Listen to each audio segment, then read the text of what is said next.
Bonjour, je vais vous parler de la question intégrative numéro 8. Le diagnostic est une crise d'épilepsie d'allure grand mal, secondaire à un sevrage éthylique brutal survenant dans un contexte d'assuétude à l'alcool.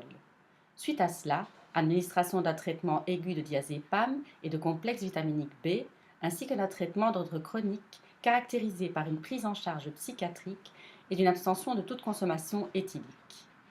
Le patient consulte donc à la suite d'une crise d'épilepsie durant laquelle il décrit une chute imprévisible suivie d'un évanouissement total et d'un réveil assez agité, car il dit avoir éprouvé une grande fatigue ainsi qu'une angoisse. Durant l'anamnèse, on apprend également que le patient est un grand consommateur d'alcool. Ce dernier semble d'ailleurs asthénique. Ces symptômes sont typiques de la crise d'épilepsie d'allure grand mal, dite tonico-clonique. Celle-ci est caractérisée par trois phases. On observe d'abord une phase tonique caractérisée par une morsure linguale dans certains cas, un raidissement des membres et une apnée. Cette phase suit l'évanouissement. On a ensuite la mise en place d'une phase clonique pouvant durer de 10 secondes à 3 minutes, caractérisée par des tremblements des membres et de la face. Le patient inconscient se débat. Après cela, une phase de coma profond ou phase résolutive survient, pouvant durer 1 heure environ.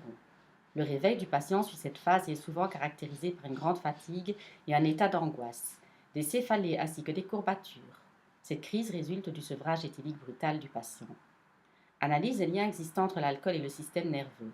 L'alcool entraîne une stimulation des récepteurs GABAergiques inhibiteurs. Ceci va entraîner une diminution de l'excitabilité musculaire et donc un état sédatif du patient. On va également observer une inhibition des récepteurs NMDA excitateurs, renforçant ce phénomène. La surconsommation d'alcool va également entraîner le développement d'une addiction.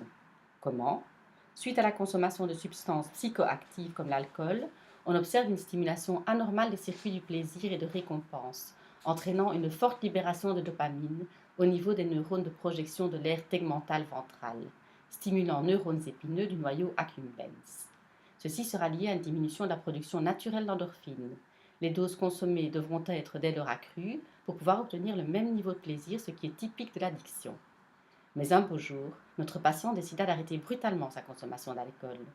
Cet arrêt drastique a entraîné chez le patient le développement du syndrome de sevrage alcoolique brutal ou prédélirium tremens, menant à la crise tonico-clonique. La transmission GABAergique qui en présence d'alcool était stimulée voit son activité drastiquement diminuer suite au sevrage. De la même manière, on observe une augmentation de l'activité des récepteurs NMDA excitateurs. Ceci conduit à une hyperexcitabilité neuronale généralisée et donc à une hyperexcitabilité musculaire ainsi qu'à une arythmie cardiaque menant à l'évanouissement du patient. L'hyperactivité musculaire sera responsable de la morsure linguale observée dans certaines crises tonico-cloniques, du raidissement du corps et des membres, de l'arrêt respiratoire spécifique de la phase tonique, ainsi que des tremblements des membres et de la face surgissant durant la phase clonique. L'arrêt respiratoire mène à l'hypoxie cérébrale, déclenchant le coma chez le patient. On observera un réveil progressif du patient accompagné de symptômes spécifiques décrits lors de l'anamnèse. Le traitement aigu administré au patient a pour but de 1. Rétablir une action GABAergique optimale chez ce patient via le diazépam, membre de la famille des benzodiazépines, qui va permettre d'augmenter l'affinité du GABA pour ses propres récepteurs. 2. Stimuler la production de GABA via le complexe vitaminique B.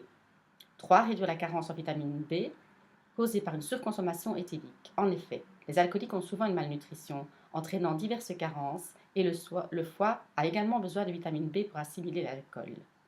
Pour expliquer son mal au patient, il faut tout d'abord le sensibiliser sur les effets néfastes de l'alcool sur sa santé, en lui expliquant d'abord que l'alcool permet de développer une euphorie éphémère qui disparaît lors de la consommation et menant dans de nombreux cas à des états dépressifs. Il faudra aussi qu'il prenne conscience que l'alcool a agi comme une drogue auquel il est devenu dépendant. De plus, il faudra lui dire que de par son effet sédatif, l'alcool entraîne une somnolence, une diminution des réflexes et de l'anxiété, et donc la mise en place d'un état de vulnérabilité et de faiblesse. Pour lui expliquer le lien entre son arrêt de consommation et le développement de la crise, je lui dirai que sa grande consommation d'alcool a habitué son corps à un mode de fonctionnement au ralenti, et que lors de l'arrêt brutal de la consommation, son corps n'a pas su faire face à ce changement, entraînant l'apparition de la crise. Je lui dirai que le traitement administré en aigu permettra de réhabituer son corps à un mode de fonctionnement optimal et à diminuer ses carences. Ensuite, je lui conseillerai tout d'abord une visite psychiatrique hebdomadaire pour éviter de retomber dans le cercle vicieux de la dépendance à l'alcool, et notamment pour traiter son état dépressif. De plus, je lui interdirai de consommer à nouveau de l'alcool pour éviter la survenue de nouvelles crises.